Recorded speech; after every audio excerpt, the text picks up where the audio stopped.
My people, welcome to this channel where we give now bonge updates on what's in the happen for Biafra Republic government in exile. As the zoo government don't the beg Mazen and the Kanu says they want negotiation and won't make na listening to Prime Minister as they break these updates down. I welcome you everyone, lovers of freedom, Biafra people, ladies and gentlemen of the press that have seated your various locations to listen to this emergency space today.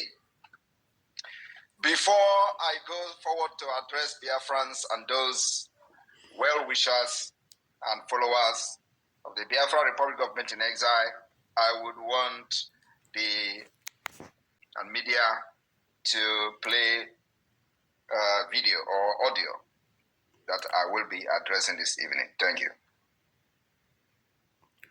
Of his bail or the issue of his prosecution or trial, because the dynamics has changed, and the court, because it is a court of law and an impartial arbiter in matters like this, the court will naturally stand down and expect the litigants to exhaust the process of negotiation, because that is that may be the way forward. Finally, let me not use the word finally. I would like us to go into reverse it, but before we go there, right, the Prime Minister of the Biafra Republic government in exile is one who says he's been fighting for self-referendum for Biafrans globally, and that they're all about fighting for the self-determination, the freedom of Biafra. What is going on?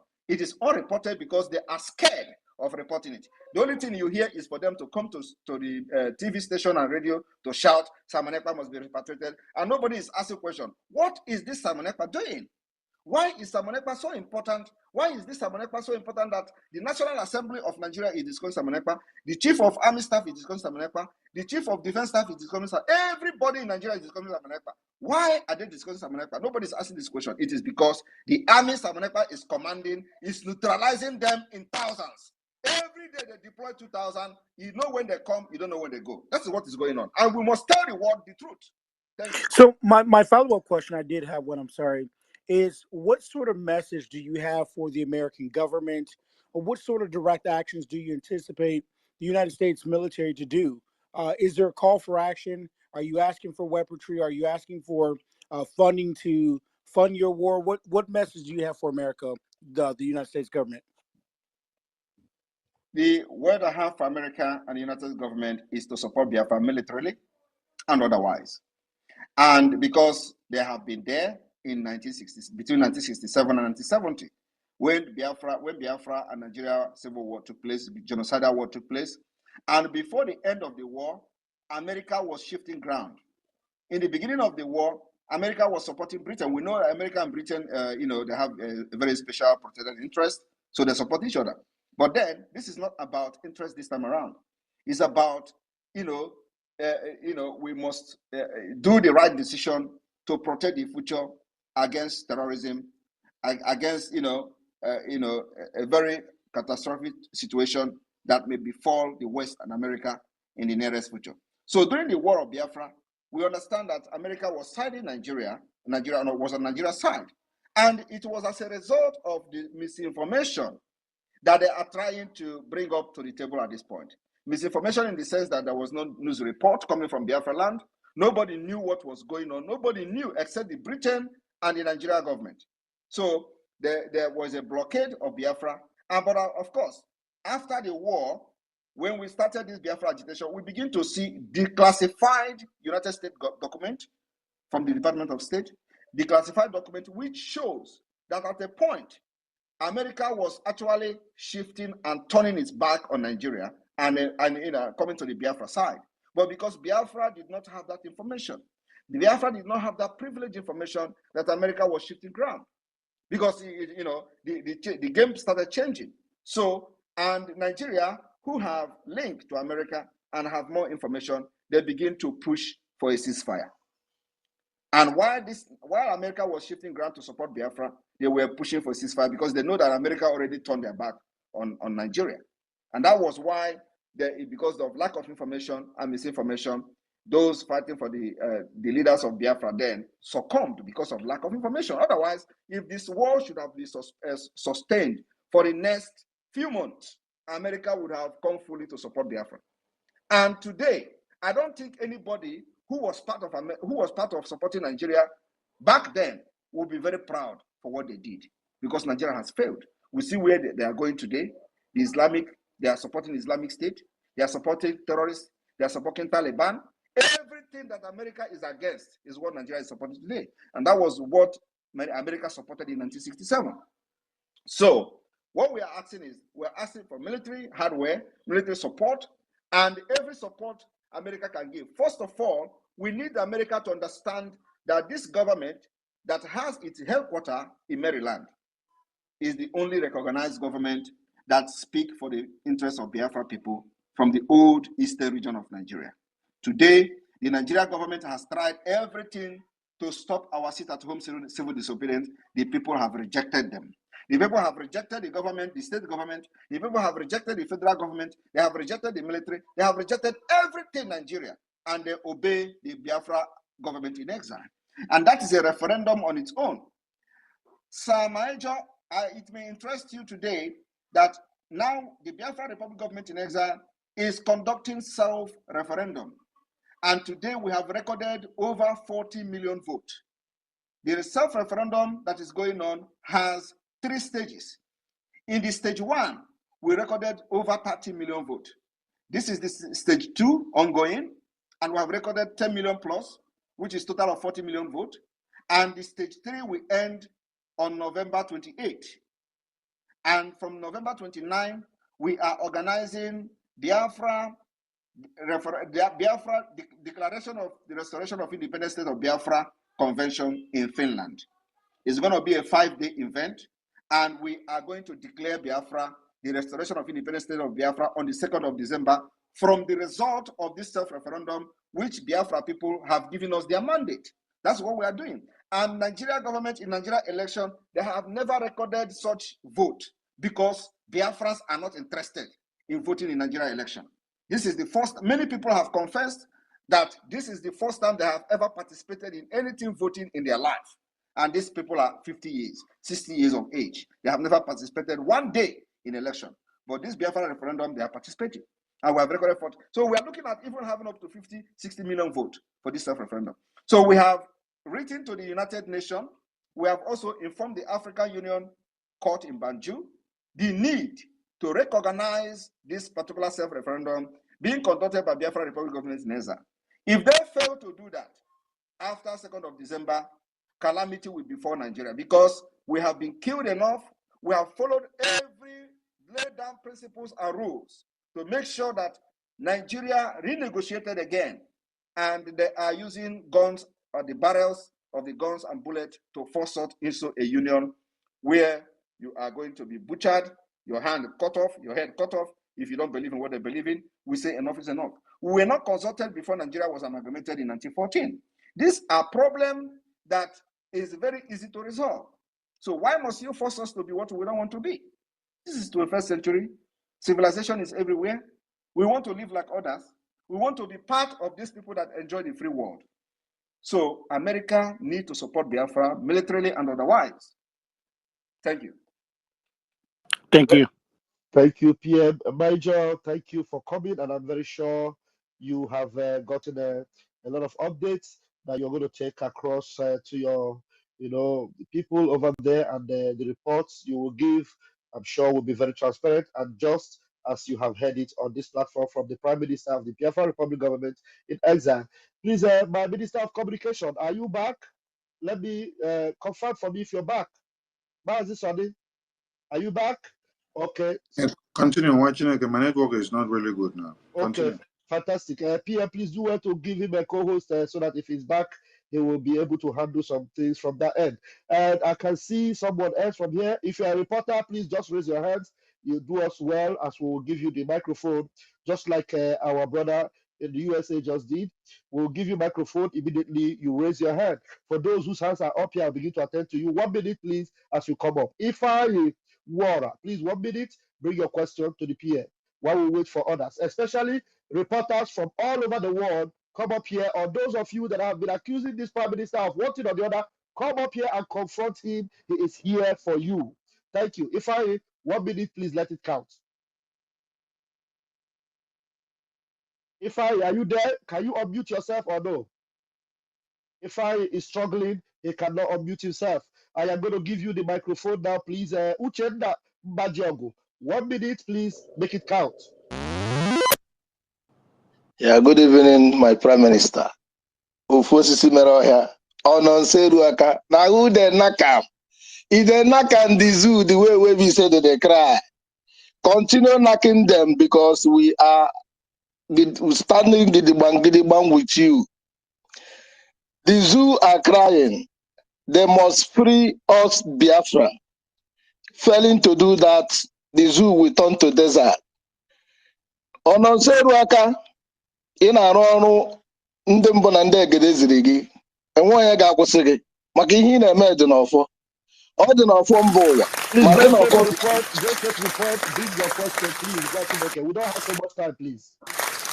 yeah, I just want to greet my Prime Minister the way the spirit lead it. That is it. I yield my mic. Okay, thank you very much. Thank you very much. Thank you. Please, we have our forums where we can greet the Prime Minister. Just have it in mind that we are here for a very important discourse, a very important subject. Come up with your question, 1 minute, and please, let's do this. Thank you very much. Chuku, Uku, please bring up your question, please. Unmute yourself. Chi Uku. Yeah. Is that me? Or I don't know. Yes, that's you. Okay. That's you. Chi Okay. Uku. No, not you, not you, Chukuma. Not you, Chukwubeze. Please unmute Okay, yourself. Chi Uku, please go ahead, please. yeah, okay, Mazi Raphael. Am I being heard? Live and direct, please. 1 minute, please. Okay, yeah. Good evening, Mazi Simon Ekwa, my dear Prime Minister. I greet you. Okay, we think it up Abuja. That's the name I've been calling. That's the name I've been calling you. So, quick one. First of all, Musa is in love with this name called Simon because every press conference they invited him for, he must mention Simon this, Simon that. So I think he's in love with that name, Simon. That's number one. Then second one is about this. Bill Gates GMO food program that Nigerian government have accepted and put into law for them to be distributing everywhere. Yeah, please, So let me interject, please. I don't want anybody to talk about Big Gate here. Okay, okay, so okay, let's just focus on our struggle, please. Thank you. But I actually okay, said it Master. before that we should focus on the topic. Please, if you go outside of the topic, I'm going to mute your mic immediately. Please, go ahead. Okay, Master. That's what I actually wanted to ask, but Thank you. I greet my Prime Minister. Kudos to everything you are doing. We're behind you. Thank you. God be Thank with you. you. Thank you. Please, Yeah. let every other person take correction from this, please. I beg of you. There's a news station I just brought in here. African Newsletters News. African Newsletters News. Please, can you unmute yourself and bring your question to the Prime Minister of the Biafra Republic government in exile? Please go ahead. African Newsletters. Are you there? Well, also. Okay, there's a very popular name I see on the Facebook. I think is this same Anambra son that is always okay. This is a different Anambra son. Anyway, there's one particular Anambra son I see on Twitter. This is not you, but just like I have called you, unmute yourself and bring your question. Anambra son. This Anambra son is also not ready. David, sorry, okay, Chuku Beze, please grab your mic, please. Thank you, my honorable Mister. Greetings, my honorable Prime Minister. Thank you for the work you're doing. You are indeed a blessing to us. And I can remember this is the 5th year, the year of finishing the zoo. As you said it, every word you said, just like our leader, has always been like that. So thank you for that. I just want to say to the zoo, I just want them to understand that right from 2014, everything that has to do with that zoo has now become null and void because the document that holds that zoo, it's over. So right from them, every president, every governor, every so-called illegal senators and representative has all been illegal. They have been forcing us since 2014 to continue to hold that contraption. And also, I want to put it to them that whatever you are doing to our supreme leader, it is called fraud because the foundation which you people brought him there is illegal, and therefore you cannot try legality on top of illegal acts. So the zoo should get that straight. And now my question to my Prime Minister is, my honorable Prime Minister, why do you think that after everything that has been done to our leader, after all the kangaroo court and everything, the same Supreme Judge that has been illegal right from 2014 because that document expired is now directing them to negotiate with our leader? Why do you think that? Thank you. I don't think this question is actually necessary. So, I don't know what exactly. I didn't get the question. No, what I'm saying is it that the zoo is ashamed to accept defeat because they see that they cannot bring anything against our leader. That is why their own Supreme Judge that is supposed to be trying out case is not directing them to go and negotiate with our leader. Thanks. Thank you very much. Okay, now I understand. But actually, that is to show you that the judiciary is dead, right? The judiciary is dead.